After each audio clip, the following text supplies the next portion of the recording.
Au Cameroun, première des 3 journées ville morte à l'appel de l'opposant Issa Chiroma Bakary ce lundi, l'ancien ministre de Paul Biya qui revendique la victoire à la présidentielle du 12 octobre dernier. Une première journée partiellement suivie dans plusieurs villes à l'instar de Maroua et Garoua dans le nord, Mbouda dans l'ouest ou encore Douala. À Yaoundé, la capitale, tout semble normal. La quasi-totalité des écoles, entreprises, commerces sont ouverts ce lundi dans la capitale camerounaise où les avis sur l'appel lancé par l'opposant Issa Chiroma Bakary divergent. Reportage avec Sharon Alena. Mouchili est un vendeur de friperie à l'avenue Kennedy. Ce commerçant se présente comme républicain.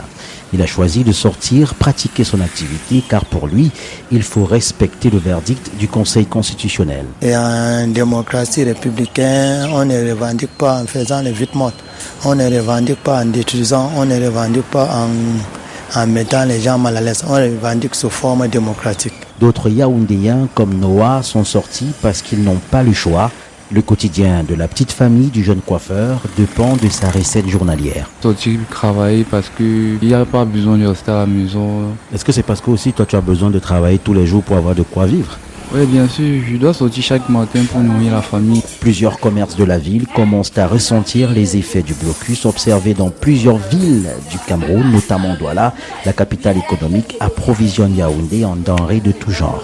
Marthe tient un restaurant au lieu-dit Intendance. Sur le marché, tout augmenté. Les poissonneries, même congèlent quand même fermées. Donc, les oignons, les arachides, il n'y en a même pas. Les oignons, il n'y en a pas.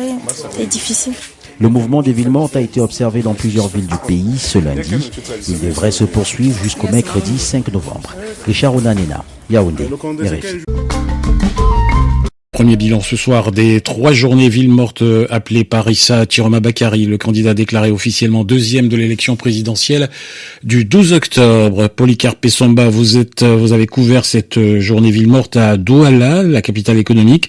Qu'est-ce qu'on peut en retenir, autant pour la ville de Douala que pour le reste du pays? C'est dans la ville de Bagno, dans la région de l'Adamawa, que les incidents les plus graves ont été enregistrés. Selon nos recoupements, le préfet du département est descendu sur le terrain, notamment dans les marchés, à l'effet d'essayer de dissuader les commerçants de fermer boutique. Il aurait aussi menacé de faire sceller les commerces qui sont restés fermés. La décision a provoqué une éruption de colère dans la ville et des actes de représailles à l'encontre de quelques-unes des figures du pouvoir. La résidence du secrétaire général adjoint de la présidence, Mohamedou Mustafa, en a fait les frais. Elle a été littéralement pillée puis incendiée. À Garoua, dans la région du Nord, ville d'origine de Issa Chiroma Bakary, le mot d'ordre a été largement suivi. Là-bas, rapportent nos sources, la ville était littéralement morte. À Douala, les autorités de la ville, le gouverneur en tête et le maire ont entrepris eux aussi d'aller rencontrer les commerçants et divers acteurs de la vie économique pour les inviter à mener leurs activités et à ignorer l'appel à la ville morte. Douala, habituellement grouillante de vitalité, a ainsi été globalement au ralenti. En revanche, rien ou presque à signaler à Yaoundé et au sud du pays. Administration publique, commerce, écoles, marchés, supermarchés et autres étaient tous ouverts et fonctionnels. Polycarpe Essomba, Douala,